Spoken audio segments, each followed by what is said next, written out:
Encore eux autres. As-tu parlé, chef? C'est encore eux autres. J'ai dit c'est encore eux autres. Ah, là, j'ai compris. Mais qui c'est donc ça, eux autres? Les hommes de Québec. Ceux qui viennent voir mon oncle Isidore de temps en temps. Ils sont revenus. Ça fait 2 fois qu'ils passent devant la maison. Ben, si c'est des amis à Isidore, je veux rien savoir d'eux autres, chef. Là, je vais fumer ma pipe en paix pendant que Rosanna est au village. Madame Saint-Cyr vous défend pas de fumer, mémé? Non, mais c'est mieux quand je fais pas de boucan.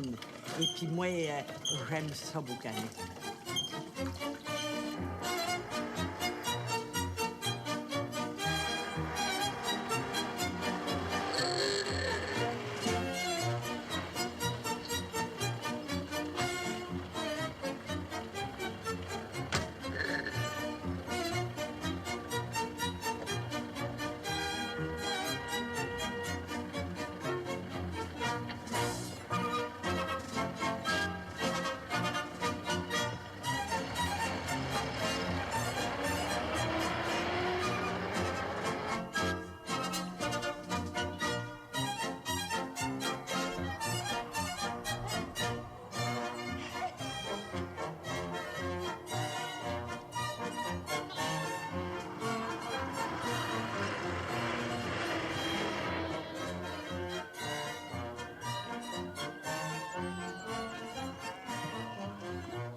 Lionel est ici? Non, il est au garage. Madame Saint-Cyr non plus n'est pas ici. Ouais, ça, c'est ça. Elle est à l'église. C'est son jour de confesse. Il Valérien, lui, où c'est qu'il se cache? Il est là. Ah.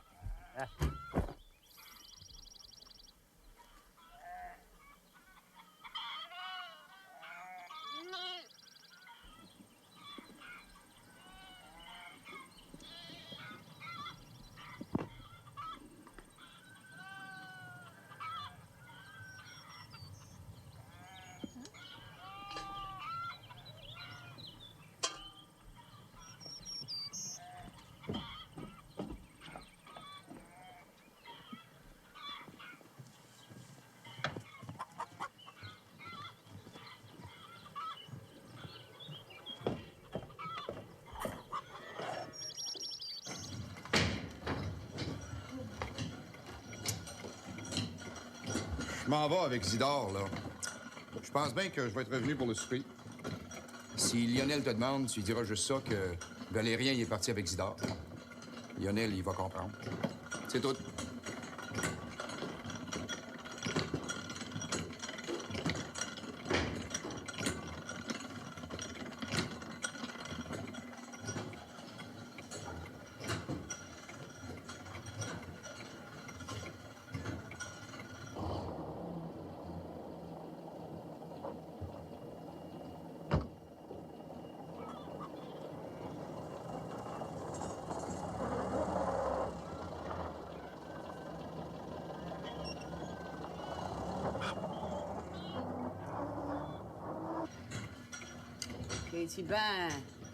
C'est-tu ben un char que j'ai entendu, Noëlla?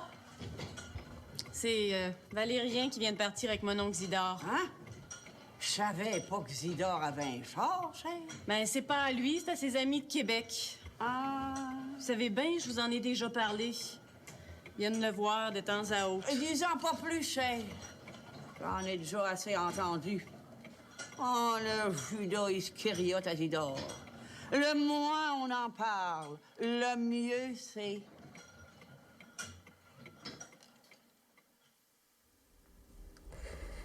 Je dirais une bonne dizaine de fois, mon père, dans ma tête. Parce que tout haut, ça m'arrive jamais. J'endure pas le blasphème, vous le savez bien, monsieur le curé. Dieu vous entend, ma fille, et se réjouit. Mais dans ma tête, ça m'arrive de lâcher un sac ou deux. Et des fois, plus. Même un chapelet. Pas souvent, mais ça m'arrive. Ben, c'est moins péché que quand c'est tout haut, mon père. En tout cas, la faute n'est pas aggravée par le scandale de celui qui blasphème le nom du Seigneur devant ses parents, ses amis. À propos, tu viendras me voir tout à l'heure au presbytère. J'ai quelque chose à te dire à ce sujet-là. Ben, je peux bien sauter ma pénitence, monsieur curé. Continuez la confession de vos péchés, mon enfant. L'orgueil. Est-ce que vous avez péché par orgueil?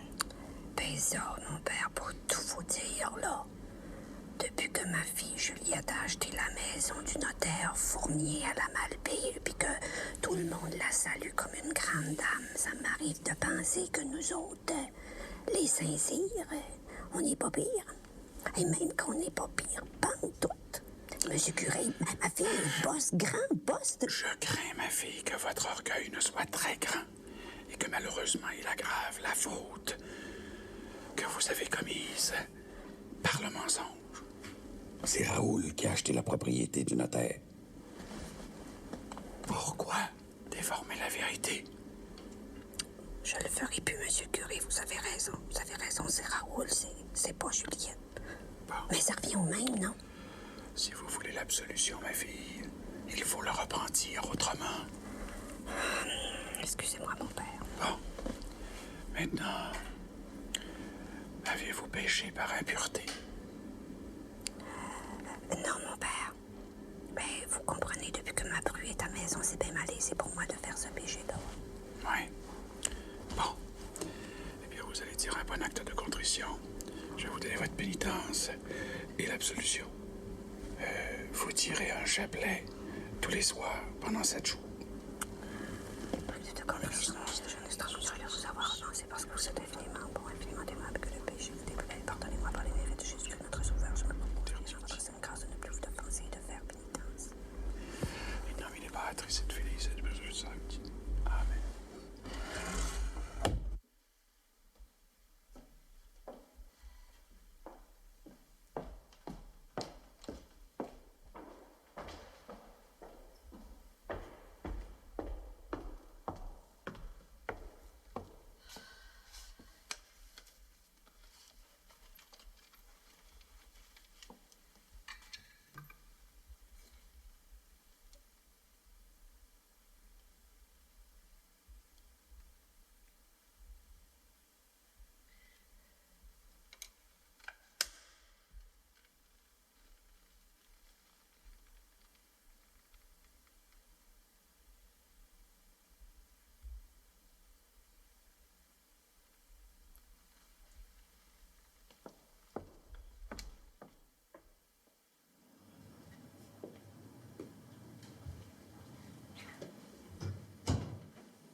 Hein, Rosanna?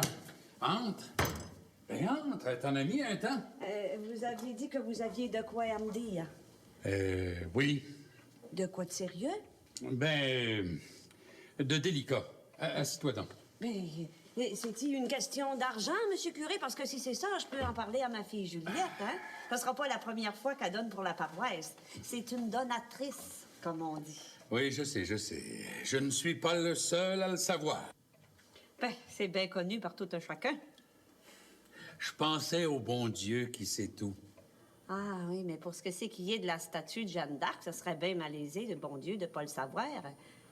Attendu que c'est dans sa maison. Ah, monsieur curé, si vous saviez l'honneur que c'est pour moi à chaque fois que je prie devant cette statue-là. La sainte patronne de ma petite fille, donnée à l'église par ma propre fille. Mais c'est trop beau, ça se dit pas! Ben, tais-toi, Rosanna, dis rien. Le silence, c'est un bon moyen d'atteindre l'humilité.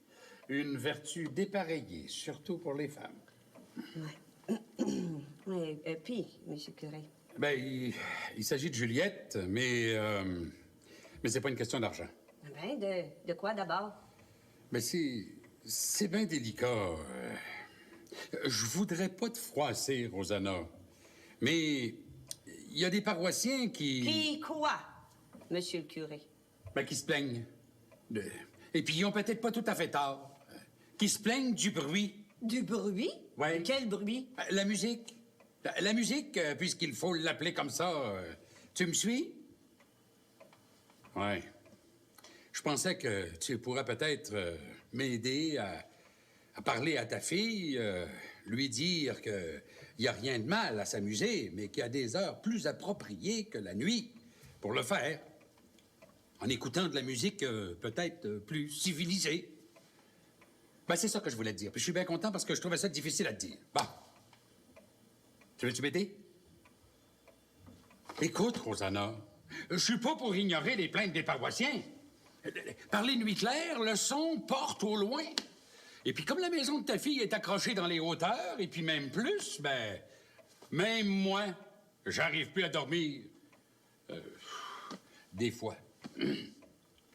Tu veux pas m'aider, hein? Moi, Monsieur Curé, j'ai rien entendu. Et je pourrais pas rapporter à Juliette des qu'en dira-t-on. Si vous avez entendu des choses que vous deviez pas entendre, mais allez la voir, ma fille. Elle va bien vous recevoir. D'ailleurs, elle vous a toujours bien reçu. On vient d'en parler, c'est une donatrice dépareillée. Bon, ben bonjour, Monsieur Curé. Moi, j'ai affaire à voir mon garçon. Bon. C'est bien correct si c'est comme ça que tu penses, mais ça m'empêchera pas de faire mon devoir de curé.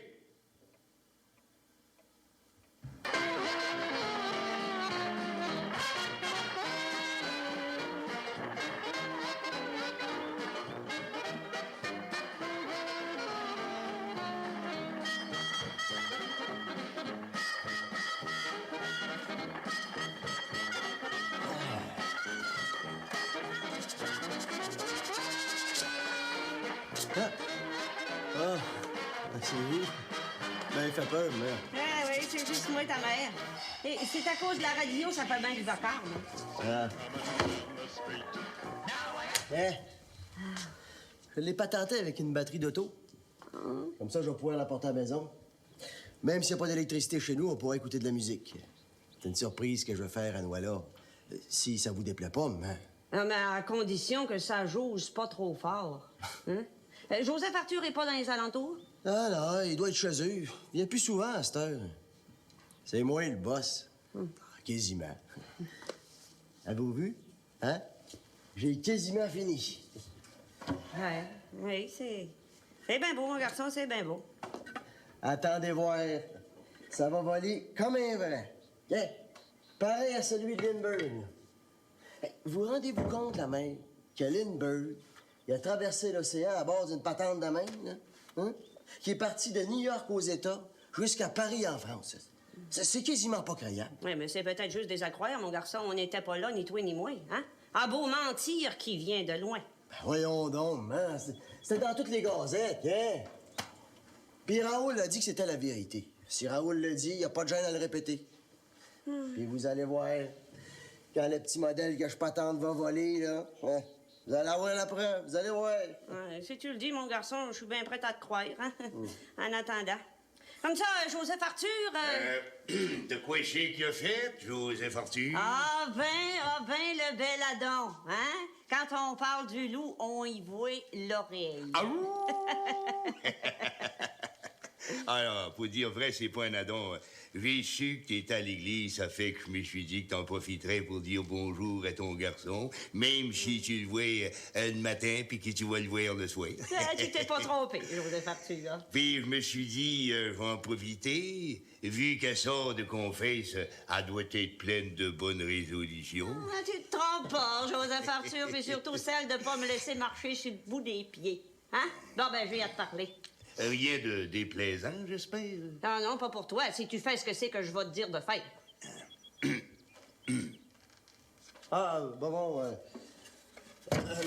Je vais aller poser la batterie dans le camion à petite patte. Ouais. Je vais dehors. Ouais.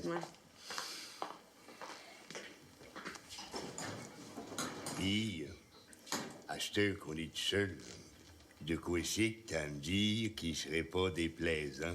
Hein, Rosanna? J'ai pas le temps de roucouler, Joseph Arthur. C'est pas aujourd'hui que tu vas m'empigeonner. J'ai été insulté. Insulté? Dis-moi par qui il va en manger. C'est le curé. Ah, le curé?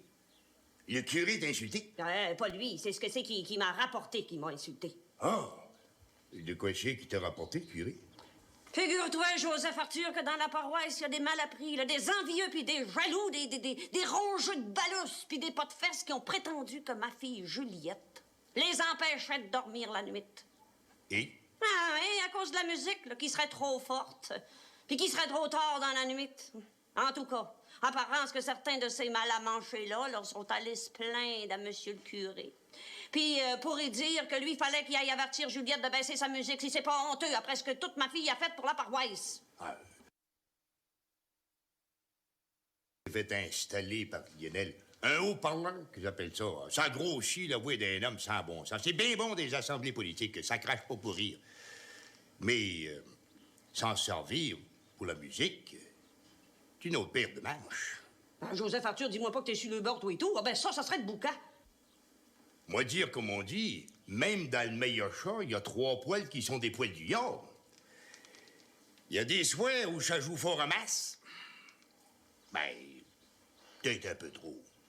Ben, moi, en tout cas, j'ai rien entendu. Ben, rapporte que tu restes trop loin. Mais pour ceux du village, puis des premiers rangs... Ben, c'est des ingrats puis des sans-cœurs. T'exagères, là, Rosanna.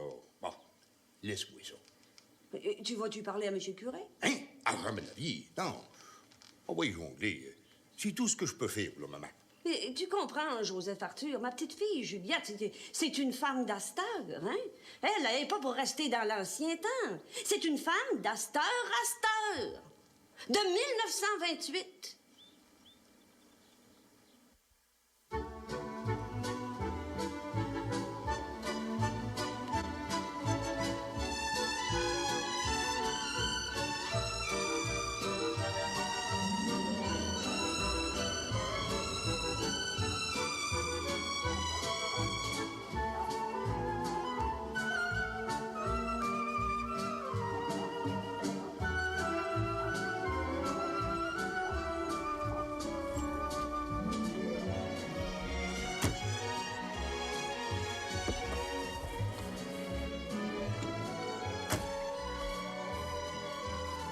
Le camion sera ici, chargé. Le stuff arrive par bateau. Inquiète-toi pas de ça. En tout cas, il vient pas à pied. Tout sera paré à 4 heures du matin. Ton homme, c'est toi? Non, c'est l'autre. Ah bon. Il n'y a qu'à prendre le camion puis le chauffer jusqu'à Québec, près de la gare du Palais. Il le laisse devant une adresse. Elle sera sur un bout de papier sur le dash du camion, comme d'habitude. Après, il prend le train puis il revient ici. Avez-vous des questions? Ah, 4 heures du matin, c'est bien clair. L'autre, c'est lire au moins à cause de l'adresse? Lionel? Il sait lire puis il sait compter. Il sait lire, tant mieux, mais je t'ai pas demandé son nom. Bon, c'est tout, il n'y a plus rien à faire ici.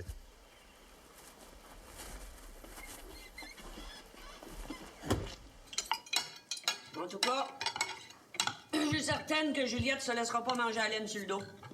Même par le curé. Ah, il est bien à la mode, le curé Chouinard.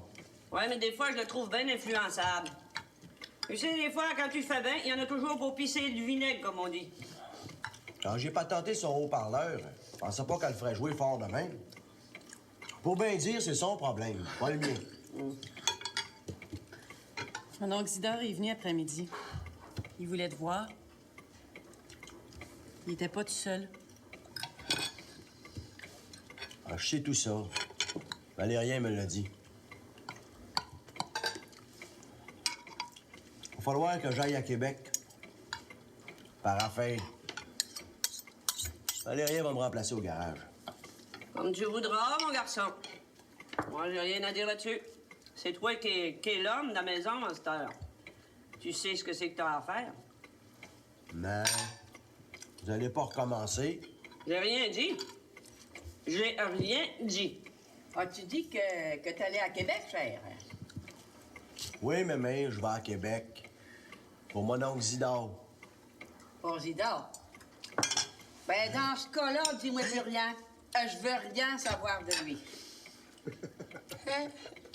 Viens-tu dehors, Valérien? On va fumer. C'est cette nuit que je pars. On préparera mon habillement.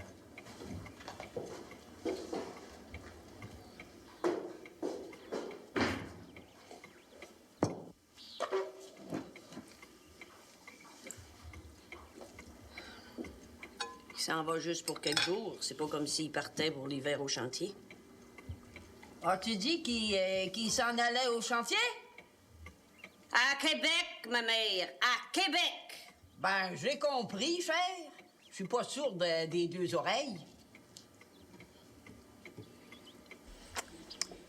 D'après ce qu'on peut comprendre, là, parce que eux autres, ils ont rien dit, là, le stuff, il est quelque part sur le fleuve.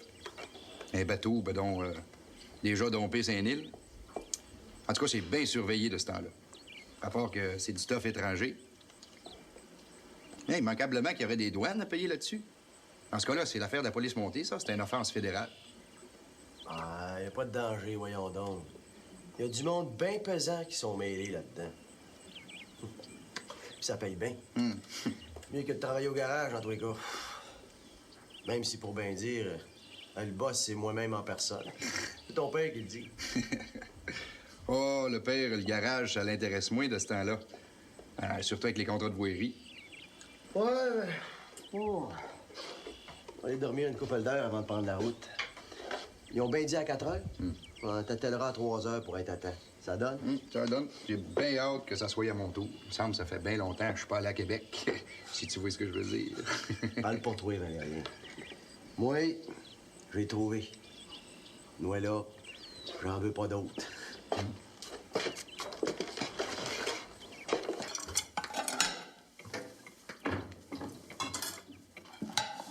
Je vais me coucher, nous, là.